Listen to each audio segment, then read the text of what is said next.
लकड़ियों की गठरी लेकर रमेश परेशान होकर घर लौटता है। अनामिका अपनी बेटी भव्य को पढ़ा रही होती है। लकड़ियों की गठरी रमेश चूल्हे के पास रख देता है।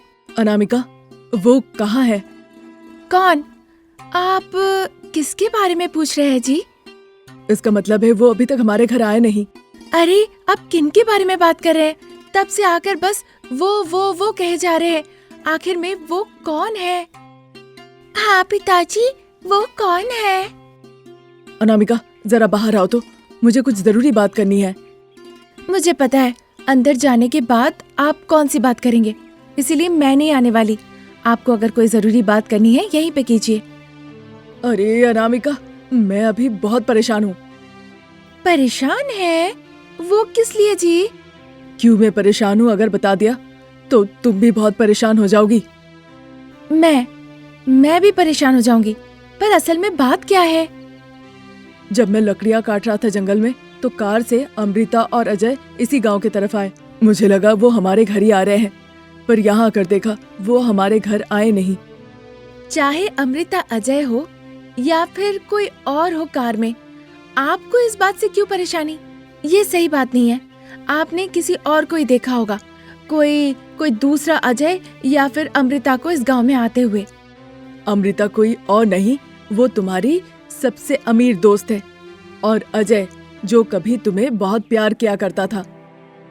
जैसे ही आपने मेरे गले में मंगलसूत्र पहनाया था, मैं आपकी पत्नी हो गई और मैं सब कुछ भूल गई। ये भी भूल गई कि अजय कभी मुझे प्यार भी करता था। लेकिन वो लोग हमारे गांव क्यों आए?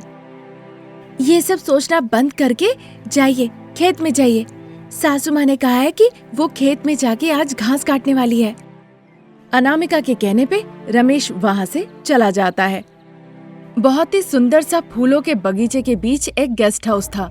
बाहर 2 कुर्सियाँ रखी हुई थी जिसमें अमृता और अजय बैठकर चाय पी रहे होते हैं। तभी वहाँ काम करने वाली कमला आके खड़ी होती है और मनी मन सोचती है, देखने में सुंदर और अच्छी है, पर सुंदर लोगों के पास अक्सर दिमाग नहीं होता।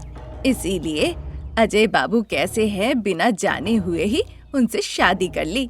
ये तो अपनी मौत ढूंढते हुए खुद आई है, क्योंकि अजय खूबसूरत लड़कियों से शादी करके यहाँ ले आता है और उन्हें मार देता है। इस तरह सोच ही रही थी, तभी कुछ जरूरत पड़ी तो मैं तुम्हें बुलाऊंगी। अभी तुम जाओ और अंदर जाके काम करो कमला। ठीक है मालकिन।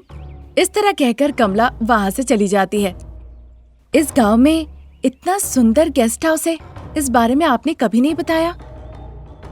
मैं तुम्हें सरप्राइज देना चाह रहा था, इसीलिए तुम्हें नहीं बताया अमृता। ये बहुत खूबसूरत है, इस तोहफे को मैं कभी नहीं भूलूंगी, हमेशा याद रखूंगी। ठीक है अमृता, तुम चाय पी के अंदर चले जाना, डरना नहीं। मैं खाने के लिए कुछ सामान लाने शहर जा रहा हूँ। लौट के आने में कितना वक्त लगेगा अजय आपको? शहर जाके आने में कितना वक्त लगेगा? कम से कम 1 घंटा तो लगेगा। लेकिन क्यों अमृता? 1 घंटा गेस्ट हाउस में अकेले बैठ के मैं क्या करूंगी? मैं कमला को साथ लेके जरा गांव घुमाऊंगी। ठीक है अमृता, जाओ, जाके गांव घूम कर आओ, तब तक मैं सब बंदोबस्त करता हूँ। Thank you Ajay. इतना कहकर अमृता कमला को साथ लेकर मिट्टी के रास्ते से होकर जाने लगती है। कमला, इस गांव में अनामिका कहाँ रहती है तुम्हें पता है? अनामिका दीदी, वो तो बहुत अच्छी है, उन्हें कौन नहीं जानता भला। फिर मुझे उसका घर ले चलो कमला, हम दोनों बहुत अच्छी सहेलियां हैं। उसे देखे बहुत दिन हो गए हैं और ऊपर से उसका घर भी भूल गई हूँ। आइए मालकिन, मैं आपको दिखाती हूँ। कमला मिट्टी के रास्ते से होकर अमृता को साथ लेकर अनामिका के घर की तरफ जाने लगती है। उस वक्त अजय अपने घर के पीछे एक गड्ढा खोद रहा होता है। ये अमृता वो है जिसने मुझ पर भरोसा किया, और ये छठी महिला होगी जिसे मैं धोखा देने जा रहा हूँ। आज रात मैं उससे पूरी संपत्ति अपना नाम करवा के सीधा उसे ऊपर भेज दूंगा। इस तरह वो सोचते हुए गड्ढा खोद रहा था। उधर कमला अमृता को साथ लेकर अनामिका के घर में पहुंच जाती है। अनामिका अपनी अमीर सहेली अमृता को देखकर पहचान लेती है। अमृता दीदी, आप अनामिका जी को ढूंढ रही थी ना, ये वही है। ठीक है कमला, तुम कह रही थी ना घर पे कुछ काम है, काम करके तुम लौट के आओ, तब तक मैं अनामिका से अच्छे से बात करती हूँ। ठीक है मालकिन, जैसा आप कहें। इतना कहकर कमला वहाँ से चली जाती है। अरे क्या मैं ऐसे ही खड़ी रहूंगी अनामिका, या बैठने के लिए तुम मुझे कुर्सी भी दोगी? हम बहुत गरीब हैं अमृता, हमारे पास चेयर नहीं है। हम जमीन पे चटाई बिछा के बैठते हैं। बैठना है तो चलो। छी, मैं चटाई पे बैठूंगी? मैं तुम्हारी अमीर सहेली हूँ अनामिका। ऐसा क्या? इसमें कौन सी बड़ी बात है? आओ घर के अंदर बैठो। उसकी जरूरत नहीं, हम बगीचे में जाकर फूलों के बगीचे के बीच में बैठेंगे। अमृता कह ही रही थी, तब तक शारदा वहाँ पे आ जाती है। बहू, ये लड़की कौन है? अमृता नाम है, मेरी सहेली है माँ जी। कोई ऐसी वैसी सहेली नहीं, अमीर सहेली हूँ मैं। जाके बगीचे में बैठ के बात करो बहू, पोती के साथ मैं हूँ। चलो, अब तुम्हारी सास ने भी अनुमति दे दी है, हम बगीचे में बैठ के बात करते हैं।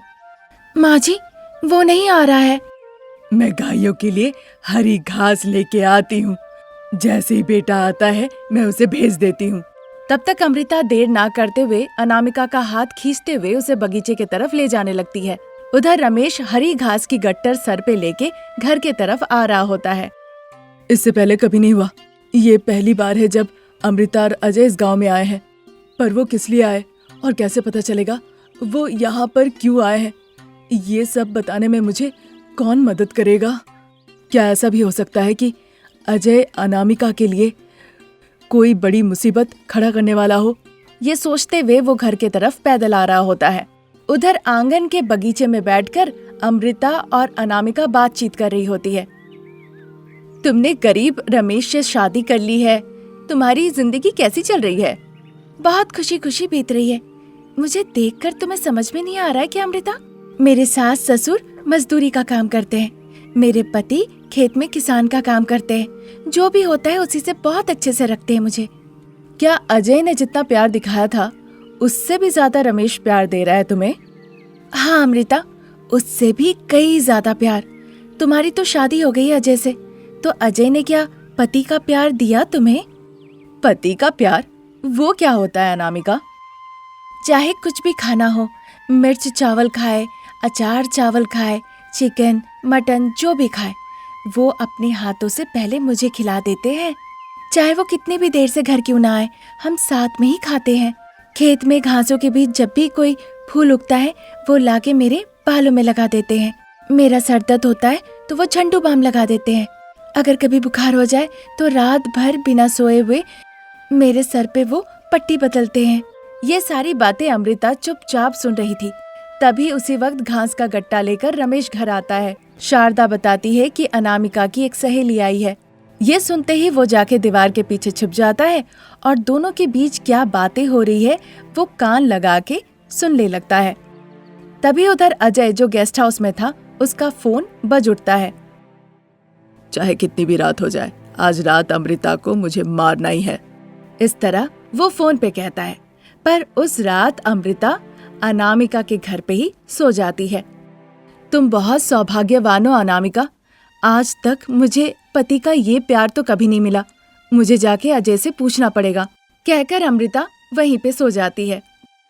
अगले दिन कमला आके अजय की जो जो करतूतें हैं सारी सच्चाई अमृता को बता देती है। पर अमृता को विश्वास नहीं होता। आपको मानना पड़ेगा मालकिन, इसीलिए तो कल रात आपको यहाँ से घर भेजा ही नहीं गया। ये बात हो ही रही थी, तब तक अजय की गाड़ी आके अनामिका के घर के सामने रुकती है। डरते डरते अनामिका जाके गाड़ी में बैठती है। गाड़ी आगे चलने लगती है। अमृता, क्या तुम्हारे पिताजी ने सारी जायदाद तुम्हारे नाम पे कर दी है? नहीं अजय। इस बात से अमृता को अजय की मानसिकता समझ में आ जाती है। उधर रमेश और अनामिका अपने में बातचीत कर रहे होते हैं। अनामिका, जब मैंने कहा था तुमने क्यों नहीं माना? अब इस बारे में बात करके क्या फायदा? गरीब बहू रानी ने अपनी अमीर सहेली की जान बचा ली, ये काफी नहीं है क्या? आप ही बताइए। रमेश अनामिका उसके बाद से खुशी खुशी एक साथ जीवन बिताने लगते हैं। अनामिका इस तरह से अपनी सहेली को अजय के बारे में सारी सच्चाई बता देती है और बहुत ही चालाकी से उसकी जान भी बचा लेती है। अमृता भी बहुत ही चालाकी के साथ अजय को अपनी जायदाद के बारे में कुछ भी पता नहीं चलने दिया और अजय से वो अपनी जान बचा ली। ये थी आज की हमारी एक बेहतरीन कहानी। अगर आपको ये कहानी पसंद आई तो हमारे कमेंट सेक्शन में जरूर कमेंट करके हमें बताइए। Thank you for watching. उस दिन महाशिवरात्रि का दिन था। पूरे विश्व से भगवान शिव के भक्त भगवान भोलेनाथ का नाम जाप कर रहे थे। शाम हो चुकी थी। शंकर नाम का एक गरीब इंसान अपनी कुटिया में दिया जलाता है। उसकी पत्नी का नाम श्यामला, उसकी बेटी अनामिका। उसे देखकर वो दोनों बहुत खुश होते हैं और एक दूसरे से कहते हैं, बेटी को देख रहे हैं कैसे वो अच्छे से खेल रही है। इस बात की खुशी है कि बेटी ने हमारे घर में जन्म लिया, पर दुख है कि वो तीसरी आंख के साथ आई। तीसरी आंख हो, 4 हाथ 4 पैर हो या 5 सर हो, बेटी पैदा हुई है, इसी बात की हमें बहुत खुशी है। जब तक हम जिंदा रहेंगे तब तक हम उसका अच्छे से देखभाल करेंगे। हाँ श्यामला, वो तो जरूर देखेंगे। वैसे गांव के पंडित जी ने कहा कि हमारी बेटी का कुंडली देखकर बताएंगे। मैं मिलकर आता हूँ, तुम बेटी का ख्याल रखना। इस तरह कहकर वो घर से निकल जाते हैं। थोड़ी दूर जाने के बाद ही एक पेड़ के पास वीरू नाम का एक राउडी खड़ा था। वो शंकर के घर के तरफ नजर रखा हुआ था। उस घर से बच्चे की हंसी और माँ की आवाज सुनाई दे रही है। इसका मतलब ये है कि अभी तक वो सोए नहीं। जैसे ही वो लोग सो जाएंगे, मुझे तीसरी आंख वाली अनामिका को जाके मार देना होगा। गांव प्रधान सुदर्शन ने कहा है कि वो मुझे बहुत पैसे देंगे। आंखों के पलकों को झपकाए बिना इस तरह से वो कहने लगता है। तभी उसकी नजर पड़ती है गांव का महेश, जो कि मटन काटा करता था। उसके हाथ में एक बड़ा सा चाकू है और वो शंकर के घर के पीछे से जाकर घर के अंदर ताका झाकी कर रहा है। क्योंकि वो तीसरी आंख के साथ पैदा हुई है, इसलिए अनामिका को उसकी माँ से अलग करने के लिए सुदर्शन ने आज्ञा दी है। क्योंकि तुम बकरियां काटते हो, इसीलिए तुम्हारा मन बहुत निष्ठुर है। तुम उसकी माँ से अलग कर सकते हो उसे जंगल में ले जाकर उसकी जान ले लो, लेकिन मैं ऐसा नहीं कर सकता। अब मैं क्या करूं? इस तरह वो सोच ही रहा था, तभी पंडित सुभाष भागते हुए उसके घर की तरफ आता है। ऐसा वीरू और महेश दोनों देखकर आश्चर्य हो जाते हैं। पंडित जी बहुत परेशान थे। शंकर, तुम और श्यामला अपनी तीसरी आंख वाली बेटी अनामिका को लेकर यहाँ से चले जाओ। सुदर्शन बाबू को लगता है त्रिनयनी हमारे इस गांव के लिए बहुत ही अशुभ है। पंडित जी की ऐसी बातें सुनकर शंकर और श्यामला दोनों ही बहुत घबरा जाते हैं। अरे शंकर, श्यामला, मुझे ऐसे क्या देख रहे हो? अनामिका को मारने के लिए वीरू और महेश आ रहे हैं। वो आके कहीं तुम्हारी बेटी को लेकर भाग ना जाए। बाकी सब भोलेनाथ की मर्जी। इस तरह से कहने पर शंकर देर ना करते हुए जल्दी से एक लांटन उठाता है और अनामिका श्यामला को साथ लेकर उस घर से बाहर निकल आता है। वो वीरू और महेश को देखता है। पंडित जी उन्हें देखते हैं। एक शिशु को मारना बहुत बड़ा पाप है, ये पाप ना करो। इससे पहले कि वो शंकर को पकड़ ले, शंकर श्यामला और बच्ची को लेकर जंगल की तरफ भाग जाता है। शंकर और श्यामला के पीछे पीछे वीरू और महेश भी भागने लगते हैं। शंकर चिल्ला के कहता है, अरे श्यामला, वो हमारे पीछे आ रहे हैं। मैं तो भाग नहीं पा रही हूँ जी, मेरी तो सांस फूल रही है। तुम ऐसा कहोगी तो कैसे चलेगा? अगर हम पकड़े गए, वो हमारी बेटी को मार देंगे। बेटी के चले जाने के बाद फिर हम जी के क्या करेंगे? हे ईश्वर, ये आपकी कैसी लीला है? आपने खुद हमें बेटी दी, वो भी तीसरी नयन वाली बेटी। अब आप खुद ही उसे इस तरह से मृत्यु दे रहे प्रभु। अब आपको ही उसकी जान बचानी होगी। जब वो इस तरह से विनती करती है, कुछ ही दूर पर एक पुराना सा मंदिर दिखाई देने लगता है। शंकर और श्यामला आश्चर्य होकर देखने लगते हैं। तीसरी आंखों वाली अनामिका बड़े ही प्यार से मुस्कुरा रही थी। शंकर और श्यामला मंदिर के अंदर चले जाते हैं। वीरू और महेश भी मंदिर के पास जाते हैं, पर उनके आते ही मंदिर वहाँ से अदृश्य हो जाता है। ये देखकर वीरू और महेश डर के मारे वहाँ से भाग निकलते हैं। उनके जाने के बाद मंदिर फिर से वापस आ जाता है। मंदिर के अंदर एक शिवलिंग था, जो कि धूल मिट्टी से भरा हुआ था। श्यामला, देखो शिवलिंग। हाँ जी, हमारी रक्षा के लिए शिव जी आए हैं। इस तरह से कहने पे शिवलिंग के आगे खुद से दीप जल जाते हैं। आप मंदिर की साफ सफाई कीजिए, आज रात हम यहीं पे रहेंगे। यहाँ नहीं श्यामला, अगर हम इस मंदिर से बाहर चले गए और वो लोग हमारा पीछा करने लगे तो सोचिए क्या होगा। हम इस जंगल में अंधेरे में कहाँ भागते हुए जाएंगे बताइए। कम से कम इस मंदिर में भोलेनाथ हमारी रक्षा करेंगे। श्यामला की बातें सुन के शंकर को भी सही लगता है। मंदिर की सफाई करके वो एक जगह बैठ जाते हैं। अनामिका आराम से सो जाती है। बेटी को लेकर चिंतित श्यामला और शंकर बातचीत करने लगते हैं। अभी तो छोटी है, इसकी तीसरी आंख को लेकर हमें ज्यादा परेशानी नहीं, लेकिन जैसे जैसे बड़ी होगी, घर से वो जब जब बाहर निकलेगी, कैसे वो अपना जीवन गुजारेगी। मुझे तो बस इसी बात की चिंता खाए जाती है, पता नहीं उसका जीवन कैसा होगा। पर श्यामला, चाहे जो कुछ भी हो, लेकिन हमारी आंखों के सामने कोई आकर हमारी बेटी की जान ले ले, ये तो हम नहीं देख सकते हैं ना। इस तरह वो दोनों चर्चा कर ही रहे थे, तभी शिवलिंग के अंदर से ज्योति निकल के आने लगती है और उस ज्योति के साथ साथ आवाज भी आती है। त्रिनयनी बेटी के लिए चिंता करने की कोई जरूरत नहीं। अनामिका मेरी ही अवतार है। उसकी तीसरी आँख ही उसे सारी मुसीबतों से रक्षा करेगी। क्रोध आने पे जिस तरह मेरी तीसरी आँख खुलती है, उसी तरह अनामिका की भी तीसरी आँख खुलेगी और वो उसे ही बचाएगी। और ये सत्य अगर तुम लोग किसी के सामने प्रकट करते हो तो याद रखना, ये तुम्हारे लिए भी मुसीबत बन सकती है। इस तरह कहकर वो शिवलिंग उस जगह से अदृश्य हो जाता है। अगले दिन सुबह सुबह अनामिका को लेकर वो दूसरे गांव चले जाते हैं। वहाँ वो कूली का काम करके अनामिका को पाल पोस के बड़ा करते हैं। अनामिका अब बड़ी हो जाती है। 25 साल की अनामिका शारदा के घर बहू बन के जाती है। एक दिन शारदा अपनी बहू अनामिका से कहने लगती है, अरे बहू, तुम्हारे सर पे ये दाग कैसा है? पता नहीं माँ जी, जब भी मैं अपनी माँ से पूछती हूँ वो कुछ बताते ही नहीं। कहती है कि कुछ दाग है और इस बात को वो टाल देती है। छोड़ो, ये बताओ नाश्ते में क्या बनाई हो? अभी तो भोलेनाथ के लिए नैवेद्य ही बनाया माँ जी। अनामिका के इस बात पर शारदा, जो कि बिल्कुल नास्तिक थी, ये सुनकर उसे बड़ा गुस्सा आता है और गुस्से से वो कहने लगती है, तुम्हारी इतनी हिम्मत! मैंने कहा था ना इस घर में पूजा पाठ नहीं होगी, पर तुम्हारे ससुर जी के कहने पे मैंने कहा था मेरे नींद से उठने से पहले पूजा पाठ इस घर में हो जाना चाहिए। अब जब मैं पूछ रही हूँ नाश्ते के लिए तो तुम कह रही हो शिव के लिए नैवेद्य बनाई हो। अभी तुम्हारी इतनी हिम्मत! ये कहकर शारदा अनामिका को मारने के लिए अपना हाथ उठाती है। अनामिका काफी डर जाती है। तभी प्रसाद वहाँ पे आते हैं। बहू, जाओ जाके नाश्ता बनाओ।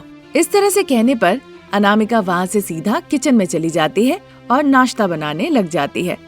ये क्या शारदा, बहू को मारने के लिए हाथ उठाई? हम इस घर में उसे खिला पिला रहे हैं और जब मैंने नाश्ते के लिए पूछा, कह रही है कि वो शिव के लिए नैवेद्य बनाई है अभी अभी। हाँ, आपने कहा था इसीलिए पूजा के लिए तैयार हुई थी। आइंदा अनामिका ऐसा की तो मैं उसको इस घर से बाहर निकाल दूंगी। गलत हो रहा शारदा, भोलेनाथ के बारे में ऐसा कहना। तुम विश्वास नहीं करती, मत करो, पर जो शिव के भक्त है उस पर हाथ उठाना बहुत बड़ा पाप है। सब मेरी ही फूटी किस्मत। लेकिन तुम्हें एक और बात कह देता हूँ अच्छे से शारदा। क्या है वो? कुछ ही दिनों में शिवरात्रि है। बहू अगर पूजा करती है, उपवास रखती है या फिर भोलेनाथ की सेवा में रहती है, उसे तुम कुछ मत कहना। जब चारा ही नहीं तो करने देना होगा। इतना कहकर गुस्से से शारदा वहाँ से चली जाती है। फिर शिवरात्रि का दिन आता है। बहू अनामिका घर में ही शिवलिंग के सामने बैठकर पूजा अर्चना करने लगती है। जोर जोर से शिव नाम लेकर वो मंत्र पढ़ने लगती है। उस आवाज से शारदा की सुबह सुबह आंखें खुलती है। पूरे घर में दीप और धुएं से भरा होता है। उस धुएं मंत्र सुनकर शारदा को बड़ा गुस्सा आता है। शारदा सीधा अपने बेडरूम से उठकर प्रार्थना कक्षा में चली जाती है। वहाँ अनामिका शिवलिंग के सामने बैठकर पूजा कर रही थी। ये घर है कि क्या है? अब मुझे देखना ही पड़ेगा। ऐसा कहकर शारदा गुस्से से पूजा कक्षा में जाती है। ये सब क्या हो रहा है? माँ जी, आज शिवरात्रि है। हर किसी को शिव जी की आराधना करनी चाहिए। हर दिन जो शिव जी की पूजा करती हो वो काफी नहीं, आज विशेष पूजा करनी है उनकी। हाँ माँ जी, अब मुझे परेशान मत कीजिए, यहाँ से चाहिए तो। ये कहकर अनामिका आंखें बंद कर लेती है और शिव नाम जाप करने लगती है। ये देखकर शारदा को बड़ा गुस्सा आता है। वो अनामिका को एक लात मारती है। अनामिका वहीं गिर जाती है। चूँकि वो अपने पैर उठाकर अनामिका को मारने आई थी, ये देखकर अनामिका गुस्से से अपनी तीसरी आंख खोल देती है। ये देखकर शारदा आश्चर्य हो जाती है। फिर गुस्से से अनामिका कहती है, एक बार कहती हूँ तो आपको समझ में नहीं आता? आप मुझे क्यों परेशान कर रही है? मेरी पूजा में क्यों विघ्न घटा रही है? आपको मैं इस तरह से कहती है और उसकी खुली हुई तीसरी आंख से अग्नि की चिंगारी निकल के शारदा पे जाके गिरती है। शारदा डर के मारे जैसे तैसे जान बचा के भागती है, फिर भी वो आग की चिंगारी रुकती नहीं, शारदा पे जाके गिरते रहती है। तब तक प्रसाद और रमेश जो बाहर गए हुए थे वो घर लौट आते हैं। वो अनामिका की खुली हुई तीसरी आंख देखते हैं। पूरी बात दोनों अच्छे से समझ जाते हैं। वो दोनों हाथ जोड़ के शिव नाम जाप करने लगते हैं, जोर जोर से शिव का नाम लेने लगते हैं। तब जाके अनामिका शांत होती है, उसकी तीसरी आंख बंद होती है। ये देखकर रमेश और प्रसाद बहुत आश्चर्य हो जाते हैं। आग की चिंगारी से शारदा के हाथ जल गए थे, इसीलिए सभी लोग उसे शिवलिंग के पास ले आकर बैठाते हैं। हे भोलेनाथ, मेरी सासू माँ को माफ कर दीजिए, उन्हें इस तकलीफ से मुक्ति दीजिए। हाँ भोलेनाथ, आज से मेरी पत्नी भी आपकी पूजा करेगी, हमेशा आपकी नाम जपेगी। हाँ भोलेनाथ, मुझसे ये तकलीफ अब सहन नहीं हो रही है। हे भोलेनाथ, मुझे बचा लो। इस तरह से शारदा विनती करती है। थोड़ी देर बाद शिवलिंग से एक रोशनी आके शारदा के ऊपर जाके गिरती है। शारदा फिर से साधारण हो जाती है। तब से पूरा परिवार शिव जी के भक्त हो जाते हैं और खुशी खुशी जीवन बिताने लगते हैं। आज यहीं तक। नई कहानी लेकर हम फिर से जल्द हाजिर होंगे। तब तक के लिए नमस्कार।